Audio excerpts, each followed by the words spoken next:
Salut à toi et bienvenue dans cette vidéo.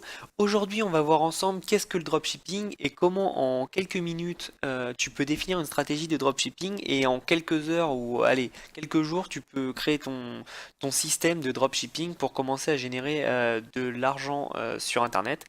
Donc le dropshipping, c'est la manière la plus facile de gagner de l'argent sur Internet à mes yeux. Donc c'est ce par quoi j'ai commencé et je t'en parle dans la première vidéo. Donc tu peux voir en cliquant sur la fiche en haut à droite. Donc tu vas voir que le dropshipping, c'est un système très facile où tu as le consommateur euh, qui veut un produit, qui l'achète. Toi, tu lui présentes donc une interface, donc ton site internet. Et une fois qu'il a passé sa commande sur ton site, toi tu passes la commande au fournisseur et le fournisseur va directement lui envoyer le produit chez lui. Donc ce qui est génial avec ce système, c'est que tu vas absolument pas voir le produit une seule fois et toi tu gères juste l'acquisition de ton client et lui proposer des produits par exemple similaires en faisant de la vente additionnelle, autrement appelée upsell, euh, ou alors euh, tu vas pouvoir donc le fidéliser en lui proposant de nouvelles offres une fois que il est rentré dans ta base de données. Et donc toi, ta mission principale, c'est vraiment de te focus sur ton consommateur et l'acquisition de ton consommateur et d'augmenter forcément le panier moyen. Et ensuite, la partie logistique, tu laisses ça à ton fournisseur. Donc c'est super parce que t'as pas du tout à gérer toute la partie logistique et tu gagnes un temps précieux. Et surtout toi, tu gères juste la gestion des paiements, ton marketing et tes produits. Et tu gères pas du tout la vente. Donc, ce qui est bien avec ce principe, c'est que bah, tu peux te permettre de dépenser un peu plus pour ton acquisition de clients, puisque tu n'as pas de dépenses supplémentaires à envoyer, par exemple, chaque produit à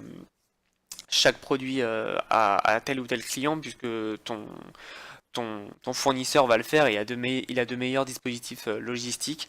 Alors il y a un autre système qui est Amazon Dropshipping, Amazon FBA pardon, qui te permet donc de rien toucher, mais on reviendra parce que c'est un peu différent.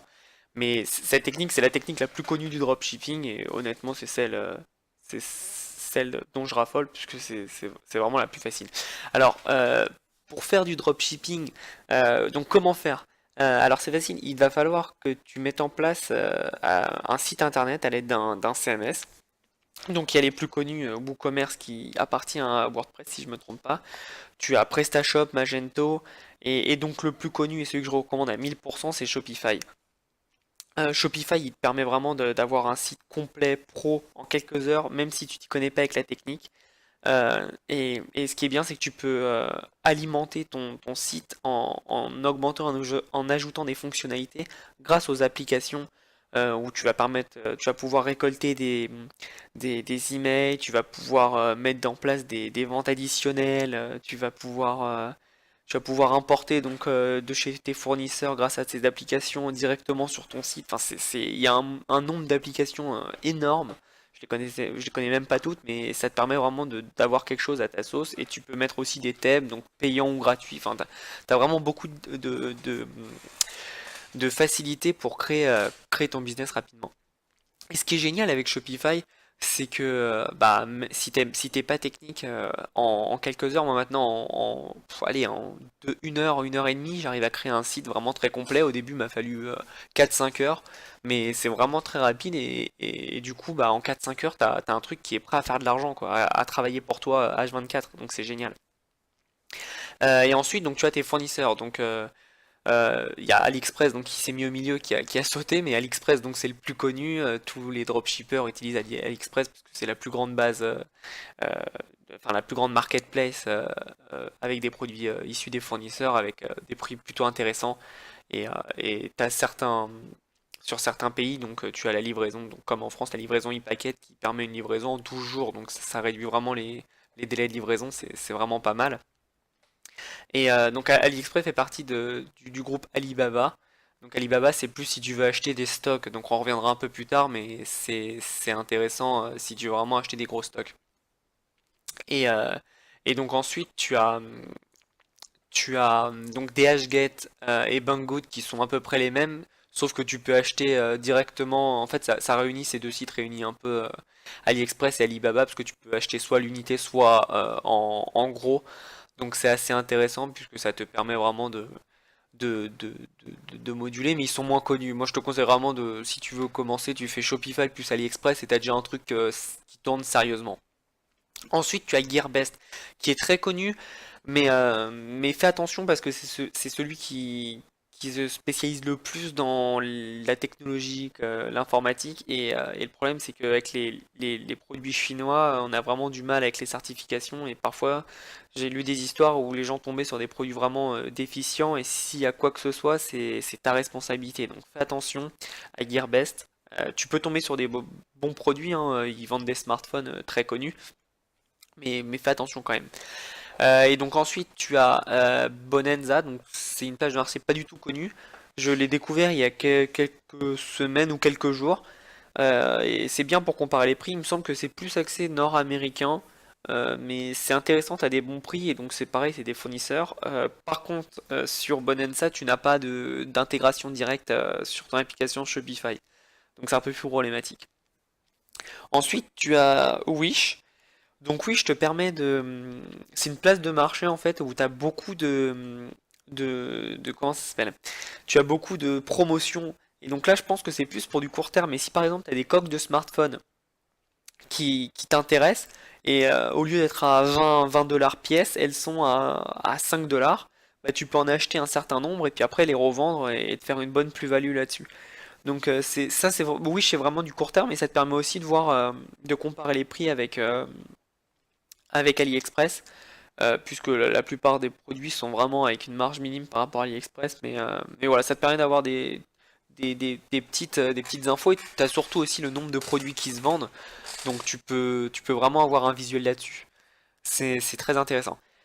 Sinon, tu as donc eBay. eBay, ça peut être donc soit des particuliers ou soit des professionnels, et là, tu peux sourcer tes produits là-bas.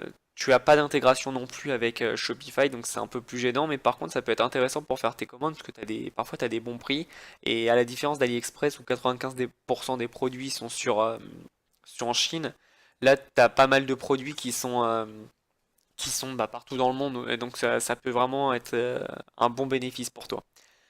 Sinon, tu as Etsy. Donc Etsy, c'est le plus connu sur le marché du fait main. Beaucoup vendent sur eBay, mais Etsy, ils ont été à la base connus pour ceux qui faisaient de la couture. Et ça te permettait en fait donc d'acheter des gens qui faisaient des écharpes ou des bonnets par exemple. Maintenant, ils sont un peu plus développés, mais ça reste quand même axé sur le fait main. Mais s'il y a des décorations, ou si tu es sur le marché, je sais pas, des décorations, ou certains font des vêtements, des robes, ça peut être intéressant de mettre une touche fait main, ça peut te permettre de te démarquer par rapport à ceux qui achètent des produits génériques sur AliExpress. Et ça peut être intéressant. Donc, fais un tour sur Etsy. De toute façon, tous les sites que je t'ai donnés, fais un tour dessus, regarde ce qui te plaît, ce qui t'intéresse, et tu peux te faire une idée de ce que tu peux vendre et ce qui est possible. Euh, et ensuite, il y a Amazon. Alors Amazon, je l'ai mis, mais j'entends plus le fulfillment by Amazon, où là, tu envoies ton stock chez eux et c'est eux qui font la logistique pour toi. Mais pareil, tu vois toujours pas le produit, donc c'est du dropshipping. Ou alors, tu les envoies dans un centre de logistique et tu les vends sur Amazon, et donc là, dans ce cas-là, t'as pas besoin de Shopify. C'est une stratégie différente. Honnêtement, le plus simple pour commencer, c'est Shopify plus AliExpress. Tu auras vraiment tous les produits que tu souhaites au meilleur prix. Et ce qui est bien avec AliExpress vraiment, c'est que tu peux donc les importer comme je t'ai dit sur Shopify. T'as pas besoin de faire image par image, texte par texte. Tu peux vraiment importer. Donc tu as le titre, les prix, le code barre, enfin le SKU ça s'appelle. C'est ce qui permet de reconnaître le produit. Et toutes les images après tu les sélectionnes. Et après tu peux faire la description que tu veux, tu mets tes prix, mais ça permet vraiment d'avoir toutes les options qui sont importées. Si par exemple tu as des variantes de couleurs, bah t'apportes tout d'un coup et t'as pas à faire une fiche produit pour chaque, donc tu gagnes un temps vraiment précieux. Et l'application qui est top pour ça, c'est Oberlo, c'est la plus connue, qui a d'ailleurs été rachetée par Shopify et qui te permet vraiment d'avoir des produits. Je te dis, en 4 heures, tu crées ton site internet et il est prêt à vendre. Donc c'est super. Donc, comme je t'ai dit sur la prochaine slide, on va voir donc Amazon by, FBA, Amazon FBA. Donc c'est tout ce qui est, t'envoies ton stock chez Amazon. Je vais t'expliquer les avantages et les inconvénients. Donc ce qui est cool avec Fulfillment by Amazon, c'est que en fait tu achètes ton stock, de 100 ou 200 pièces ou même plus, hein, ça dépend vraiment de tes finances et de tes besoins. Et tu envoies donc tout ton stock chez Amazon, donc dans leurs entrepôts logistiques. Et ce qui est bien, c'est que tu vas pouvoir avoir un coût unitaire beaucoup plus bas que si tu achètes un par un, ça c'est sûr.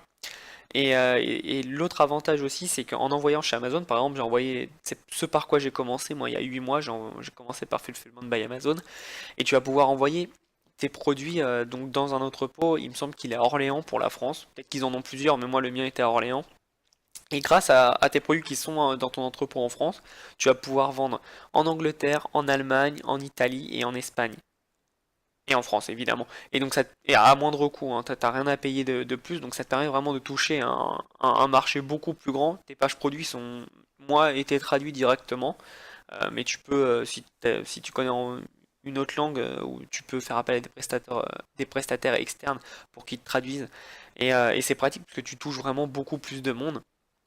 Et ton produit reste dans le même entrepôt, donc t'as pas de frais en plus. Et ce qui est bien avec Amazon, c'est que vraiment, eux, tu mets ton stock chez eux et tu vends sur leur place de marché. Tu n'as absolument rien à faire. C'est-à-dire que le produit est vendu, t'as t'as rien à, t'as juste à regarder et dire ok, c'est bon, j'ai vendu, mais sinon, ça se vend tout seul, ça s'envoie tout seul. Le paiement est encaissé sans que tu fasses quoi que ce soit. Donc c'est vraiment parfait. Après, le gros point noir d'Amazon, et pour moi c'est vraiment important, c'est que les clients ne t'appartiennent pas. Comme tu vends sur Amazon, en fait, les clients appartiennent à Amazon et c'est problématique parce que du coup, tu vas pas pouvoir les recontacter, leur proposer une offre supplémentaire. Si tu as un nouveau produit, tu peux pas faire tout ça. Et je trouve que c'est un peu embêtant parce que ça fait que bah, comme tes clients t'appartiennent pas, bah, tu peux pas créer un business durable avec. Après, comme il y a tellement de monde, tu auras toujours des nouveaux clients et des clients, tu peux les renvoyer avec certains moyens et les récupérer, mais tu n'auras pas tous tes clients comme tu peux les avoir sur Shopify. Donc, c'est pour moi le gros point noir. Après, le gros avantage, c'est vraiment la vitesse de distribution qui est en 24-48 heures.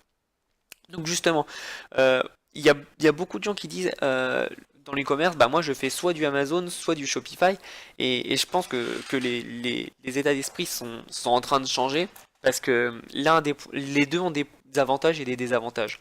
Les avantages de Shopify, c'est bah, que tu peux te sourcer partout dans le monde, tu as un site qui est à toi, qui est concret, et tes clients t'appartiennent à toi. Donc c'est bien parce que tu peux les retargeter derrière, leur proposer avec de l'emailing, tu peux leur proposer une nouvelle offre, des réductions. Et ça c'est vraiment très complet et ça te permet donc du coup d'avoir un vrai business euh, complet. Il y a beaucoup de business qui se sont créés, de grosses machines qui se sont créées avec Shopify justement. Le seul défaut, c'est que si tu fais du dropshipping, par exemple avec AliExpress, comme les produits, comme je t'ai dit, 95% des produits sont en Chine, bah t'as entre 12 et 20 jours de livraison s'il n'y a pas de problème. Et avec Amazon, ce qui est embêtant, c'est que bah, tu n'as pas tes contacts. Après, la livraison est en 24-48 heures, donc ça, c'est top. Mais voilà, c'est la seule différence, c'est vraiment la différence entre les deux. Mais moi, justement, j'aimerais que les gens, et ça commence à venir, justement, surtout en France, les gens commencent à changer d'état d'esprit et se disent, mais je vais pas faire soit Amazon, soit Shopify. Le plus important et le mieux pour moi, c'est de faire les deux. Et ce que tu vas faire en fait, ce qui est génial, c'est que tu vas par exemple, tu vas tester un produit avec AliExpress, par exemple, donc on revient sur notre coque de smartphone, si tu as une coque de smartphone qui marche super bien, t'en vends 50-100, et bah tu vas t'acheter un stock de 100-200 pièces chez Amazon, chez n'importe quoi, chez un fournisseur, donc en général c'est en Chine, et tu vas avoir donc un coût unitaire beaucoup plus faible, donc ça te permet soit d'avoir des marges plus élevées, ou soit d'avoir un coût d'acquisition plus haut. Tu vas les mettre chez Fulfillment by Amazon, soit tu le vends en complément sur la place de marché, donc amazon.fr ou .com, ça dépend où tu te situes. Euh, mais en tout cas, c'est dans le réseau logistique d'Amazon. Et en parallèle, tu le vends toujours sur ton site Shopify, ou soit tu le mets en non répertorié sur Amazon et tu le vends que sur ton site Shopify. Mais en gros, dès que tu as une vente, bah, t'as un canal de distribution automatique avec Shopify où tu peux implémenter Amazon directement. Et ça permet que dès que tu as une vente, en fait, c'est en pilote automatique, t'as rien à faire. Toi, en fait, ton seul but, ça va être d'amener tes clients sur ton site et les amener à consommer. Et une fois que tu as mis en place avec Amazon et Shopify ensemble, et bah, dès que tu as une commande, ça va être directement expédié au domicile de ton client. Et c'est génial parce que là, tu as une machine de guerre qui va être géniale parce que tu auras tous les avantages de Shopify, donc ça veut dire que tu as tes clients à toi, ton site à toi, un truc pro bien à toi, et en plus tu as les avantages d'Amazon, c'est-à-dire livré en 48 heures, 24 heures, donc c'est super. Donc pour la suite, comme je t'ai dit, soit tu achètes du stock, et donc là tu as un coût d'achat unitaire beaucoup plus faible, et tu les envoies, donc honnêtement le moins cher c'est Amazon, et ensuite donc ça te permet donc de livrer beaucoup plus rapidement tes clients, et donc du coup d'avoir surtout des coûts vraiment plus faibles, et de la marge beaucoup plus élevée. Tu peux aussi, si tu veux, poser tes logos sur tes produits, et là tu vas faire une différence directe avec tes concurrents, puisque tu vas avoir une vraie valeur perçue pour le client. En mettant ton logo, bah, ils vont voir que c'est quand même, tu vends pas un simple produit générique, tu vas vendre vraiment un produit avec ta marque, donc c'est totalement différent. Et donc le troisième point, c'est justement que tu crées une marque. Et donc là, si par exemple tu vends des vêtements, bah, que tu apposes ton logo, que tu crées une marque, un branding, une image de marque auprès de tes consommateurs, ça peut faire vraiment toute la différence par rapport à des gens qui vendent juste des produits génériques. Et c'est top. Et donc si tu en restes dans les, le thème donc du prêt-à-porter, si tu peux créer tes propres produits et les demander si par exemple tu as des dessins ou des modèles, tu peux demander à un fournisseur qui te les produise en masse. Et donc, bon, ça coûtera forcément plus cher, mais là, c'est vraiment le stade supérieur. Et donc, si tu crées tes produits, là, t'es plus du tout dans le même business, hein. Tu crées vraiment une vraie marque et un vrai produit, et t'es une vraie société, quoi. Comme peut l'être à ses débuts Zara, tu crées vraiment tes produits à toi et t'as ton canal de distribution. Il y a beaucoup de personnes qui ont fait ça, et là, bon, c'est vraiment, tu crées une grosse entreprise. Et ensuite, j'ai mis trois petits points puisque c'est vraiment libre à toi. Si tu veux, tu peux donc le revendre ton site, donc revendre tout ton business. Et là, tu peux vendre très très cher, hein. En général, c'est 12 à 24 mois de chiffre d'affaires. Tu peux créer un nouveau site, donc un nouveau business. Tu peux faire vraiment plein de choses, hein. Après, c'est libre à toi. Tu peux partir, si par exemple tu étais sur le prêt-à-porter, tu peux partir sur les chaussures, ou tu peux vraiment développer ton activité. C'est pour ça que vraiment la suite, c'est libre à ton imagination, à tes possibilités et à surtout tes objectifs de vie. Donc c'est ça qui est cool avec le dropshipping, c'est que tu peux partir d'un petit truc où t'es chez toi en caleçon et tu fais vraiment limite une multinationale. Et donc, ce qui est génial avec ça, c'est que du dropshipping, tu as juste besoin d'une, euh, d'une connexion internet et ensuite bah, tu gères ton business d'où tu veux. Donc, c'est la magie du dropshipping et je te répète, c'est la façon la plus rapide de gagner de l'argent sur internet en 2017. Donc, je te conseille vraiment, si tu veux gagner de l'argent sur internet mais que tu sais pas par où commencer, commence par le dropshipping. C'est le plus abordable et le plus rapide en termes de revenus générés et de temps passé. Donc voilà, si t'as aimé la vidéo, abonne-toi, laisse un commentaire, ça me motivera à en faire plus. Donc j'espère que t'as appris des choses et surtout, hésite pas à poser n'importe quelle question sur le blog, sur Facebook ou dans les commentaires. Je te répondrai avec plaisir. Et oublie pas un truc, surtout, c'est que tout ce que je te raconte c'est bien, mais il faut surtout que toi tu fasses quelque chose d'important pour ta vie, c'est de passer à l'action. Allez, à bientôt.